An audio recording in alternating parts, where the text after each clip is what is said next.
یہ شہر کسی جنت سے کم نہیں تھا۔ اس شہر کی خوبصورتی نے جیسے مجھ پر سحر طاری کر لیا تھا۔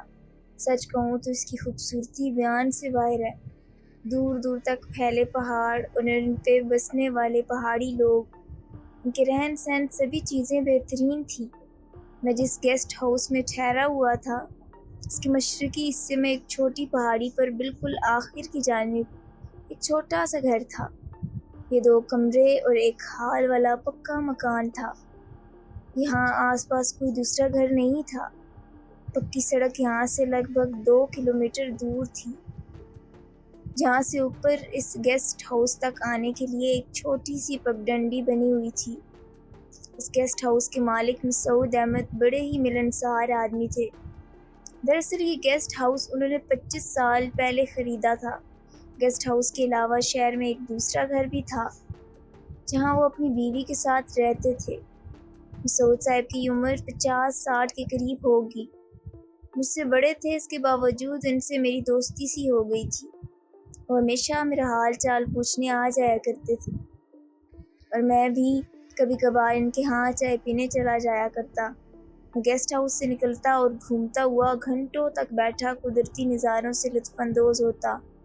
اس سے میں روحانی مسرت محسوس کرتا تھا۔ میں کبھی کبھار وہاں تھیٹروں میں فلمیں بھی دیکھتا۔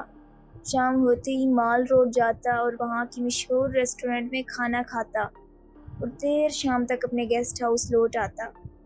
ایک دن میں کافی پیتے ہوئے گیسٹ ہاؤس کی کھڑکی سے باہر دیکھ رہا تھا اور دور تک پھیلی پہاڑیوں کو دیکھ رہا تھا۔ گیسٹ ہاؤس کے پیچھے ایک بڑی پہاڑی تھی۔ میں نے سوچا آج کہیں نہیں جاتا، اسی پہاڑی پر چڑھائی کرتے ہیں اور اس طرف کے حسین نظاروں کو دیکھتا ہوں۔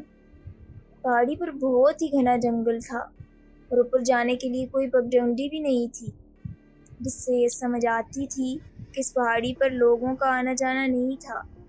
جنگل میں راستہ بناتے ہوئے میں اوپر چڑھنے لگا۔ بڑے پیڑوں کے ساتھ ساتھ کئی چھوٹے چھوٹے پودے اور جھاڑیوں نے پہاڑ کو بالکل ڈھک لیا تھا، جس وجہ سے راستہ بنانا کافی مشکل ہو رہا تھا۔ کئی گھنٹوں کی مشقت کے بعد میں پہاڑی کے اوپر پہنچ گیا۔ مجھے یہاں اس واحد گھر کو دیکھ کر تعجب ہوا کہ یہاں ایک چھوٹا سا گھر موجود تھا۔ گھر کو دیکھنے سے لگ رہا تھا کہ یہ کئی سالوں سے خالی پڑا ہوا ہے۔ گھر کے دروازے ٹوٹ چکے تھے اور اندر سے خالی تھا۔ کئی سالوں سے بند پڑے رہنے کی وجہ سے اندر کافی گندگی اور مکڑیوں نے جالے بنا رکھے تھے۔ میں اندر سے دیکھ کر باہر چلا آیا اور یہاں سے گیسٹ ہاؤس دیکھنے کی کوشش کی۔ پہاڑی کے بیچ بنا یہ گھر ہمارے گیسٹ ہاؤس سے نظر نہیں آتا تھا۔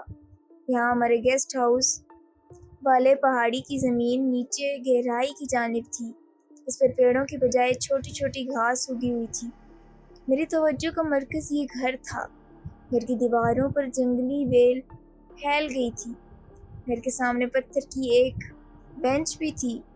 حیرت کی بات یہ تھی کہ اس پتھر کی بینچ پر نہ تو ابھی تک کوئی کائی جمی تھی اور نہ ہی جنگلی پودوں نے اسے گھیرا ہوا تھا۔ وہ بالکل صاف لگ رہی تھی۔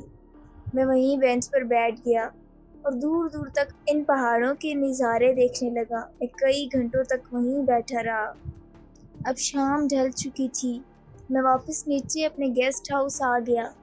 پہاڑی چڑھنے اور اترنے کی وجہ سے میں کافی تھک گیا تھا۔ میرے بدن کے ہر حصے میں درد ہو رہا تھا۔ نیچے آتے ہی میں سو گیا۔ اچانک آدھی رات کو بانسری کی دھن نے میری نیند توڑ دی۔ یہ مدہوش کرنے والی دھن اسی پیچھے والی پہاڑی سے آ رہی تھی جہاں میں دن کو گیا تھا۔ میں گیسٹ ہاؤس کے پیچھے موجود باغیچے میں آ گیا۔ بانسری کی دھن اب اور صاف سنائی دے رہی تھی۔ مجھ پر اس بانسری کا سیر طاری ہو گیا۔ دھن مجھے سیر زدہ کر رہی تھی۔ میرے اندر اوپر جانے کی خواہش پیدا ہو رہی تھی۔ اس خواہش کے باوجود میں اوپر نہیں گیا۔ بھلا اس رات کے وقت اوپر جانا خطرے سے خالی نہیں تھا، کیونکہ وہ جنگل تھا اور جنگل میں زہریلے جانور ہوتے ہیں۔ میں صبح جانے کا فیصلہ کر کے سو گیا۔ اگلی صبح جب میں اٹھا تو میرے ذہن میں وہ بانسری کی دھن بار بار گھوم رہی تھی۔ میں صبح پھر سے اس پہاڑی پر جانا چاہتا تھا، لیکن میں کافی تھکان محسوس کر رہا تھا۔ میں نے اپنے لیے کافی بنائی کافی پیتے ہوئے اپنے باغیچے میں بیٹھا اوپر جانے کے بارے میں سوچتا رہا۔ میں نے طے کیا کہ میں دوسرے دن وہاں چلا جاؤں گا۔ پھر میں تیار ہو کر اپنی بوریت کو دور کرنے بازار چلا گیا۔ میں کئی دنوں سے مسعود صاحب سے نہیں ملا تھا، اسی لیے ان سے ملنے ان کے گھر پر چلا گیا۔ ہم دونوں چائے کے ساتھ دیر تک ادھر ادھر کی باتیں کرتے رہے۔ پھر میں نے انہیں رات کو گیسٹ پہاڑی سے آتے ہی بانسری کی مدھم دھن کے بارے میں بتایا۔ یہ سنتے ہی ان کے چہرے پر ایک خوف کا سایہ سا لہرا گیا۔ انہوں نے کہا، کیا آپ نے وہ قاتل دھن سنی؟ آپ ٹھیک تو ہیں؟ آپ کو کچھ ہوا تو نہیں؟ میں کچھ بول پاتا اس سے پہلے ہی وہ بول پڑے۔ وہ پھر سے لوٹ آئی۔ پھر میں ان سے پوچھنے لگا کہ آخر ماجرا کیا ہے؟ وہ کافی دیر تک سوچتے رہے اور بولے، شازیہ نام کی ایک لڑکی رہتی تھی۔ وہ بے حد خوبصورت اور نیک دل کی تھی۔ وہ امیر اور اونچے خاندان سے تھی۔ وہ ہمیشہ اپنے والدین کی ہر بات مانتی تھی۔ قریبی دنیا سے بالکل انجان تھی۔ اس کی شادی کی عمر ہوئی تو ماں باپ نے برابر کے خاندان میں شادی کر دی۔ وہ جتنی خوبصورت تھی، اس کا نصیب اتنا ہی برا تھا۔ اس کے خامند شرابی اور جواری نکلا۔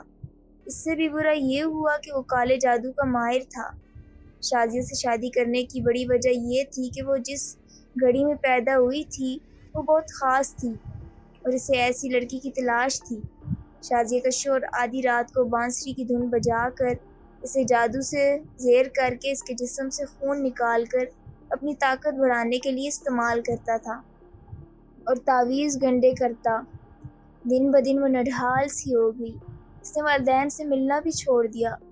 جب اس نے اپنا مقصد پورا کر لیا تو وہ شازیہ پر ظلم کے پہاڑ توڑنے لگا، جس کی خبر اس کے والدین کو ہو گئی اور وہ اپنے ساتھ یہاں لے آئے۔ مگر شازیہ سب سے متنفر ہو گئی۔ اس نے یہ گھر بنوایا اور وہ سب سے الگ رہنے لگی۔ ایک دن شازیہ کے ماں باپ اپنے گھر مردہ پائے گئے۔ شازیہ کو خبر پہنچی مگر وہ نہ آئی۔ گاؤں والوں نے آخری رسومات ادا کر دیں۔ شازیہ جانتی تھی اس کے ماں باپ کو کس نے مارا اور اس نے بھی لوگوں کو آنے جانے سے منع کیا تھا۔ کچھ برے لوگوں کی نظروں میں وہ آ گئی تھی۔ ماں باپ کا سایہ سر سے اٹھ گیا۔ وہ ایک لاوارث لڑکی تھی۔ وہ اکثر اپنے گھر کے آگے پتھر کے بینچ پر بیٹھ کر چاندنی رات میں بانسری بجایا کرتی۔ وہ اس پہاڑی سے کبھی نیچے نہیں اتری۔ اس کے والدین راشن اور ضروری سامان بھجوا دیا کرتے تھے۔ اس وقت اس پہاڑ پر جنگلوں میں آس پاس کے لوگ لکڑی اور پھل پھول اکٹھا کرنے جایا کرتے تھے۔ شازیہ کی دھن پورے جنگلوں میں دور دور تک پھیل جاتی۔ لوگ اپنا کام کرتے ہوئے اس مدھم آواز کو سنتے رہتے۔ لوگ جب شازیہ کے گھر آگے سے گزرتے تو اسے پھل پھول دیتے، جیسے وہ تحفہ سمجھ کر لے لیا کرتی۔ ان سب کے باوجود اس کا دل خوش نہیں تھا۔ وہ بانسری بجاتی رہتی۔ ہر انسان کو اپنے جیسے لوگ ہی اچھے لگتے ہیں اور اپنے جیسے لوگوں میں خوش رہتے ہیں۔ خدا جانے کیا ہوا، ایک دن جب پہاڑ پر لوگ کام کی غرض سے گئے تو دینا ناتھ، جو شازیہ کا شوہر تھا، درخت کے ساتھ لٹکا ملا۔ یوں لگتا تھا جیسے بہت برے طریقے سے مار کر نشان عبرت کے طور پر لٹکا دیا گیا تھا۔ اس دن شازیہ کسی کو نہ ملی، نہ اس کا کوئی پتہ چلا۔ ہاں مگر بانسری کی دھن پہاڑی پر سنائی دینے لگی۔ 2-3 لوگ پہاڑی پر جہاں سنگی بینچ تھا سر پٹک پٹک کر مرے ہوئے ملے۔ اس کے بعد لوگوں نے اوپر جانا چھوڑ دیا۔ اس کے بعد کئی سال بیتے، کوئی دھن سنائی نہیں دی۔ اب تم کہہ رہے ہو کہ وہ دھن تم نے سنی ہے، اس کی کوئی وجہ ضرور ہوگی۔ مسعود صاحب، کیا آپ نے یہ سب خود دیکھا؟ نہیں، میں نے لوگوں سے سنا ہے لیکن یقین نہیں کیا۔ ایک دن میں پہاڑ پر گھر دیکھنے گیا، وہاں مجھے وہ پتھر کے بینچ پر بیٹھی نظر آئی۔ اس کے بعد میں نے وہاں جانے کی ہمت نہیں کی۔ اس کہانی کو سن کر میرے اندر عجیب سی کیفیت پیدا ہو گئی۔ میرے بدن کا روم روم کانپنے لگا۔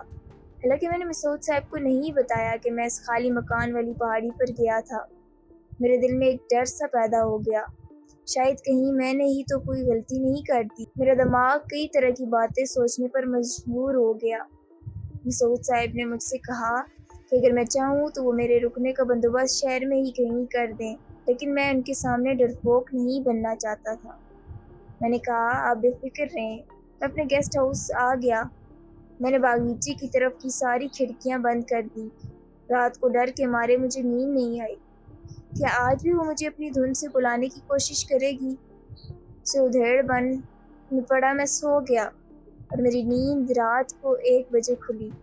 مجھے ایک مدہوش کر دینے والی دھن کی آواز میرے کانوں میں سنائی دی۔ میں اپنے ہوش حواس کھونے لگا۔ میں نے اپنے کان بند کر لیے۔ اگلی صبح ہی میں نے واپس اپنے گھر جانے کا فیصلہ کر لیا۔ میں نے اپنے سامان پیک کیا اور اپنے روم کی کھڑکی سے اس پہاڑ کو دیکھا۔ وہ مجھے دیکھ رہی ہوگی۔ میرے بدن میں ایک سرد لہر دوڑ گئی۔ مجھے لگا جیسے وہ مجھے دیکھ رہی ہو اور ہوا کے دوش پر قاتل دھن مجھ پر سحر طاری کر رہی ہو۔ ہمیشہ کے لیے اس گاؤں پر الوداعی نظر ڈالتے ہوئے میں نے اونچی پہاڑی کو دیکھا تو ہوا میں معلق مجھے کوئی وجود نظر آیا۔ اس کے ہاتھ میں کچھ تھا جسے وہ اپنے منہ کے قریب لائی اور پھر وہی دھن سنائی دینے لگی۔ میں تیز قدموں سے بس اسٹینڈ کی طرف چل پڑا اور اسی لڑکی کے بارے میں سوچنے لگا، مگر واپس لوٹنے کی مجھ میں ہمت نہیں تھی۔